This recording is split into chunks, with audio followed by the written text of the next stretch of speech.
கதைங்க மௌனி அத்துவான வெளின்னு ஒரு இன்ட்ரெஸ்டான கதை தாங்க. அத்துவான வெளின்னு ஒரு கதையில் இருக்கிறாரு. அந்த கதையில என்னன்னா, ஒரு மனிதர் ஒரு மாலை நேரம் வீட்டை விட்டு வாசலுக்கு வர்றாரு. வாசலுக்கு வந்த உடனே ஒரு பெரிய மரம் நிற்கிறது. இப்போ அவருக்கு அப்பயே சந்தேகம் வருகிறது. இந்த வாசல்ல பார்த்தா ஒரு வாசல் தெரியுது, ஒரு பக்கம் தான் இந்த வாசல் பாதை தெரியுது. ஆனா இந்த மரம் 4 8 பாதைகளை காட்டிக்கிட்டு இருக்குதேன்னு நினைக்கிறாரு. ஒரு மனுஷன் இந்த வீட்டுக்கு ஒரு பக்கம் தான் பாதை, ஆனா இந்த மரத்திற்கு 8 திசையும் எண் கோணங்களும் அது திரும்பி எந்த பாதையில நிக்குது அப்படின்னு தெரியல. எல்லா திசையும் பார்த்து கொண்டு இருக்கிறதுங்கிறது இவருக்கு ஒரு பிரமிப்பா இருக்குது. மெல்ல நடக்கிறாரு. நடந்த உடனே அப்படியே ஊருக்குள்ள போகலாம் அப்படிங்கிறாரு. இருட்ட போகுது. நடந்த உடனே பின்னாடி வந்து சார் அப்படின்னு ஒரு குரல் வருகிறது. சார்னா யாரானு திரும்பி பார்த்தா ஆள் இல்லை. சரி சுத்தி பார்க்கறாரு போல இவரு சுத்துறாரு. இப்படியே சுத்துறா. இவர் என்ன நினைக்கிறான்னா, நம்மளும் சுத்தும் போது அவனும் சேர்த்து சுத்தி கொண்டிருக்கிறானோ, அதனால நிற்போம் அப்படின்னு நிக்கிறாரு.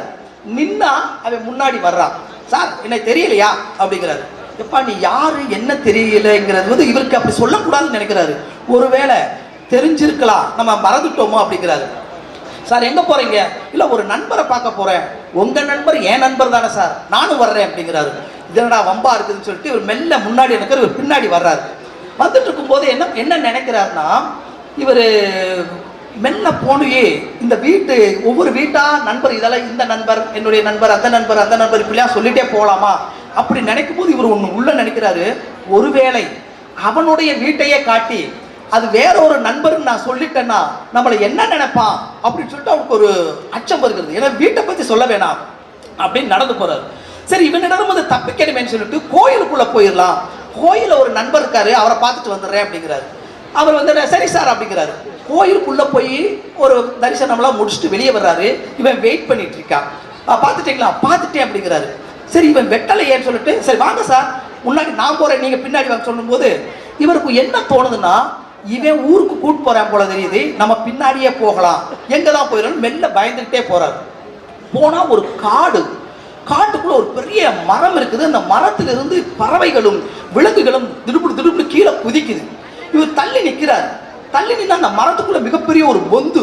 அந்த பொந்துக்குள்ள ஒரு யானை மேல ஒருத்த பட்டத்தரசன் ஏறி ஒரு முண்டாசு கட்டி உள்ள போறது மாதிரி ஒரு குகை போகிறது. அது நின்று பார்த்த உடனே என்னடா இப்படி ஒரு மரமா இருக்குதுன்னு சொல்லி பார்த்த உடனே அங்கிருந்த பூபால்கள் எல்லாம் கீழே விழுந்து நடனமாடுவது. தூரத்துல ஒரு ஒளி தெரிகிறது. என்னடா ஒளின்னு சொன்னா மெல்ல போய் பார்த்தோம்னா அது ஒரு சுடுகாடு. அந்த சுடுகாடுல பிணம் எரிந்து கொண்டு இருக்கிறது. அந்த பிணம் எரிகிற இடத்துல நின்றுருந்து பார்க்குறாங்க.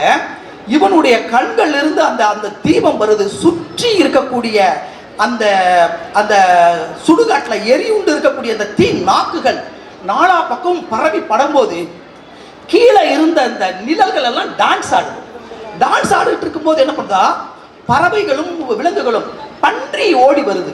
பன்றி ஓடி வந்து இந்த நிழல்களை எல்லாம் வந்து கடித்து தின்கிறது. ஒவ்வொரு நிழலையும் திங்கும் போது நிழலற்ற ஒரு தருணம் வரும்போது இவன் எங்கடான்னு பார்த்தா அவன் என்ன பண்றானா, அந்த நிழலுக்குள்ள தலைமை ஏற்று அவனும் கூத்தாடி கொண்டே இருக்கிறான்.